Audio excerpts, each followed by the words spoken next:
آپ کے پاس قرآن حکیم کے علاوہ بھی کچھ ہے؟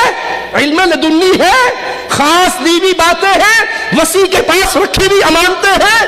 سیدنا علی جواب میں کہتے ہیں نہیں، اللہ کی قسم، جس نے دانے کو پھاڑا، جس نے روح کو پیدا کیا، سوائے اس کے کسی انسان کو قرآن کا فہم عطا کیا جائے اور کچھ نہیں ہے۔ ہمیں قرآن دیا گیا، قرآن کا فہم، پیارے بھائی، ہمیں قرآن دیا گیا، قرآن کا فہم، سنت مصطفیٰ دی گئی، اور قرآن اور سنت کے علاوہ ہمارے پاس اور کچھ نہیں ہے۔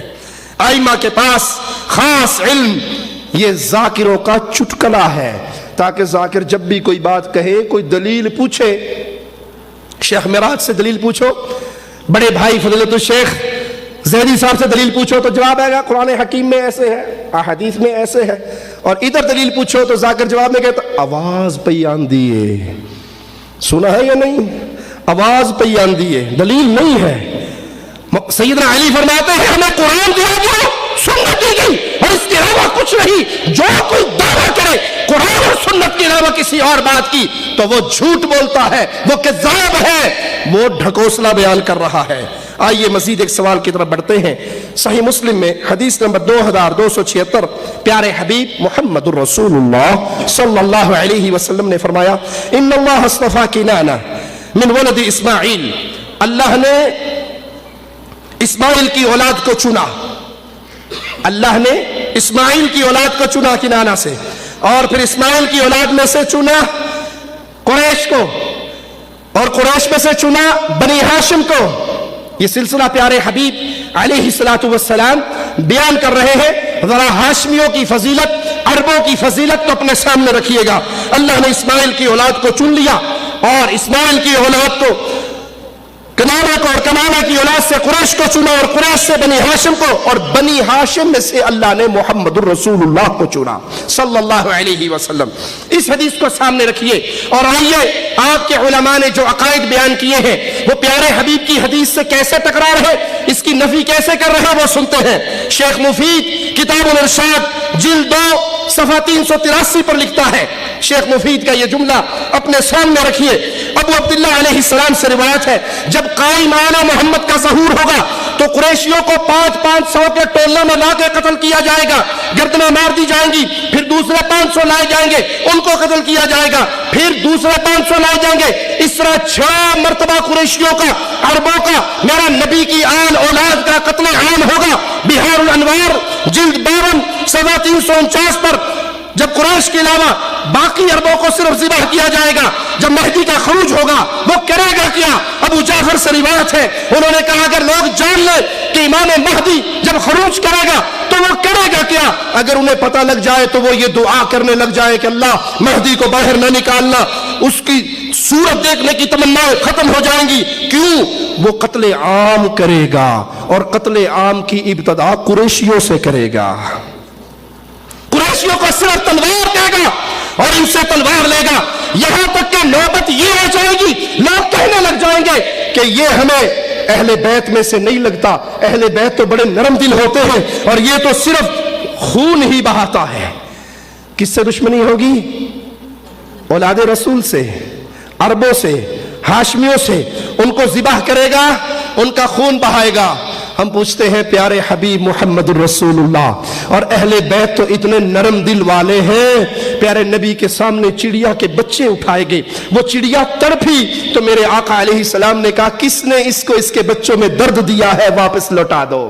پیارے نبی کے سامنے کیڑوں کا ایک سراغ جلے ہوا نظر آیا، آپ نے کہا اللہ کی لعنت ہو کس نے ان جانوروں کو جلایا ہے۔